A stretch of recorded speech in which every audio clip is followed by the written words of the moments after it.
Focus, aperture, soul. At Vibrance Academy of Creative Arts, we turn hobbyists into high-end professionals, access industry-leading studios, master complex lighting, and develop a portfolio that demands attention. Your vision is unique. Let's make it crystal clear. Vibrance Photography. Define your focus. The bedroom existed in near total darkness. Curtains drawn tight against the suburban street allowed no intrusion of streetlight, no glow of distant houses. The only illumination came from the phone in the girl's hand, its screen a pale rectangle that cast her features in harsh, blue-white relief against the surrounding black. She sat on the edge of her bed, the mattress yielding beneath her weight with a soft exhalation of compressed springs. The air in the room held the peculiar chill of a window left slightly ajar,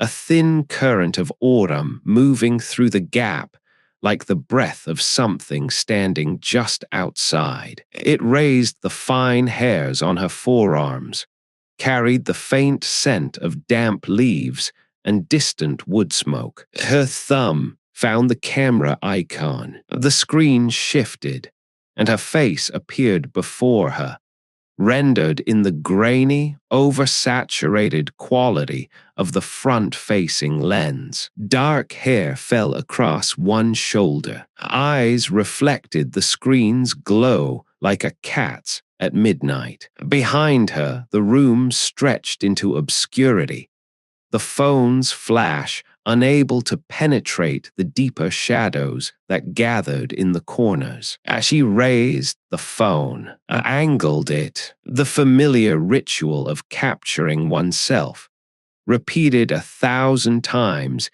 in 1,000 identical rooms across the sleeping city. Her finger found the button. The shutter sound clicked, impossibly loud in the silence, a mechanical echo that seemed to hang in the cold air long after it should have faded. She lowered the phone to examine the result. The image loaded, her face captured mid-expression, the slight pout she had affected frozen in pixels. Acceptable. Good enough. Her thumb moved to swipe it away, to try another angle, another pose, another attempt at permanence. Then she stopped. In the photograph, her eyes were not looking at the lens. The girl in the screen stared past her own reflection, past the camera that had captured her, toward something in the upper corner of the room. The corner behind the real girl's left shoulder. The corner she had not looked at. The expression on the screen face was not the practiced neutrality she had worn for the camera. It was something else. The mouth slightly parted, the eyes wide, fixed, intent on some object the camera had not been able to capture. The girl's thumb hovered above the screen. The cold air from the window moved across the back of her neck, and she did not turn to check the seal of the glass. Her gaze remained locked on the photograph,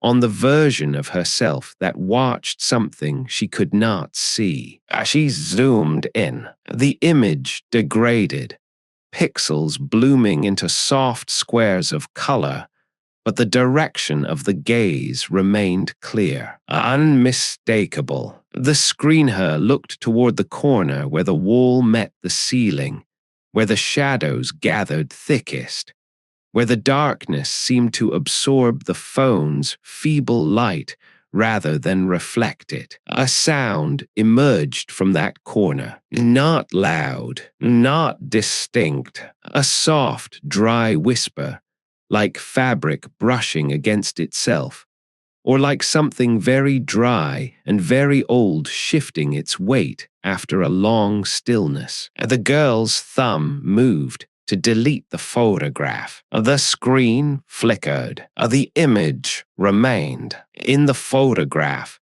The screener's eyes had moved. They were no longer fixed on the corner. They were looking now at the camera, at the lens, at the real girl holding the phone. The mouth in the photograph had changed, the parting now wider, the suggestion of something beneath the lips that might have been teeth or might have been the beginning of a word that could never be spoken. The whisper from the corner grew louder, a dry, rustling sound, like pages turning in a book no one held, or like something unfolding itself from a long and patient compression. The girl's hand lowered the phone. The screen faced away from her now, its glow illuminating the far wall in faint, trembling pulses. The cold air from the window had become a current,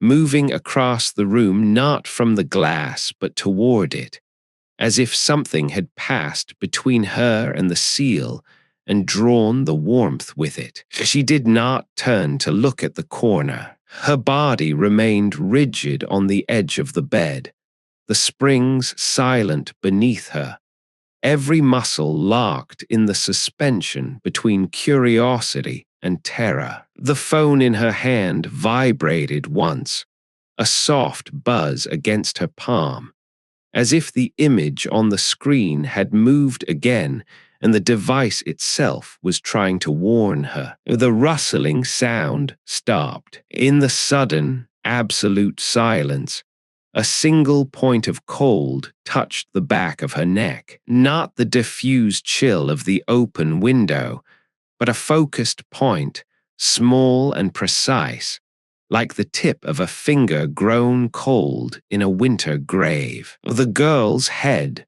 began to turn.